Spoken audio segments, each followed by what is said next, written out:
Σύμφωνα με δηλώσεις ανώτερων στρατιωτικών αξιωματούχων, μέχρι στιγμής η νέα έρευνα του Πενταγώνου σχετικά με τις πολλαπλές αναφορές για παρατηρήσεις UFO δεν έχει βρει καμία απόδειξη ότι εξωγήινοι έχουν επισκεφτεί ή προσγειωθεί στη Γη.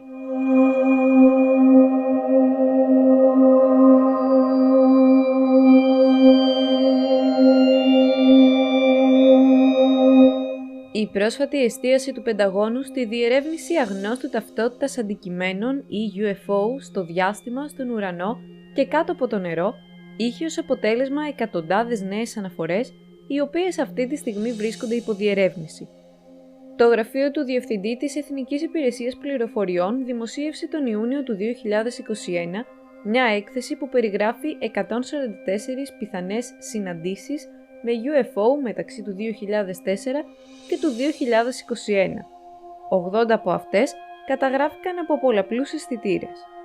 Μέχρι στιγμής δεν έχουμε δει τίποτα που θα μας έκανε να πιστέψουμε ότι οποιοδήποτε από τα αντικείμενα που έχουμε δει είναι εξωγήινης προέλευσης, είπε ο Ρόναλντ Μούλτρι, υφυπουργός άμυνας για τις πληροφορίες και την ασφάλεια.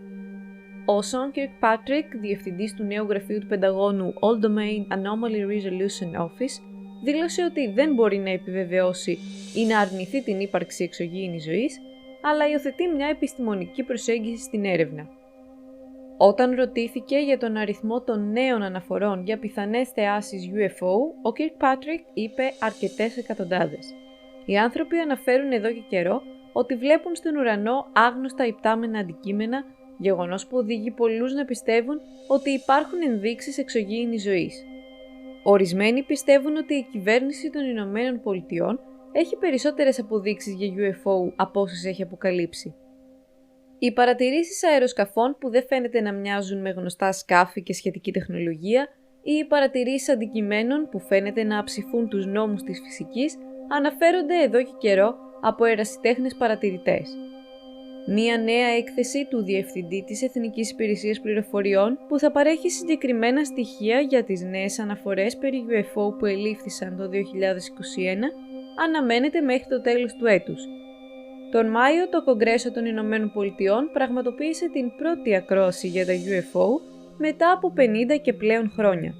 Τα μέλη εξέφρασαν τις ανησυχίες τους σχετικά με τις αναφορές για τα αγνώστα ταυτότητας αντικείμενα, υποστηρίζοντας ότι θα μπορούσαν να αποτελούν κίνδυνο για την εθνική ασφάλεια, είτε προέρχονται από εξωγήινους, είτε από άγνωστη τεχνολογία που έχει σχεδιάσει η Κίνα, η Ρωσία ή οποιοσδήποτε άλλος πιθανός αντίπαλος. Αξίζει να σημειωθεί ότι υπάρχει νέα τεχνολογία όπως μελλοντικά βομβαρδιστικά, drones και υπερηχητικά βλήματα για τα οποία δεν έχουμε ιδέα και τα οποία θα μπορούσαν να θεωρηθούν UFO λόγω έλλειψης σχετικών γνώσεων. Ο Kirkpatrick ανέφερε ότι το γραφείο του έχει έρθει σε επαφή με το Πεντάγωνο και την κοινότητα των Αμερικανικών Μυστικών Υπηρεσιών για να λάβει υπογραφές της νέας αμερικανικής τεχνολογίας, ώστε να μπορέσουν να αποκλείσουν την πιθανότητα ότι τα αγνώστα ταυτότητας αεροσκάφη drones είναι πραγματικά UFO. Τα UFO είναι ένα από εκείνα τα θέματα που φαίνεται να μας γοητεύουν όλους. Είναι σαφές ότι υπάρχει κάτι εκεί έξω που δεν το κατανοούμε πλήρως ακόμη.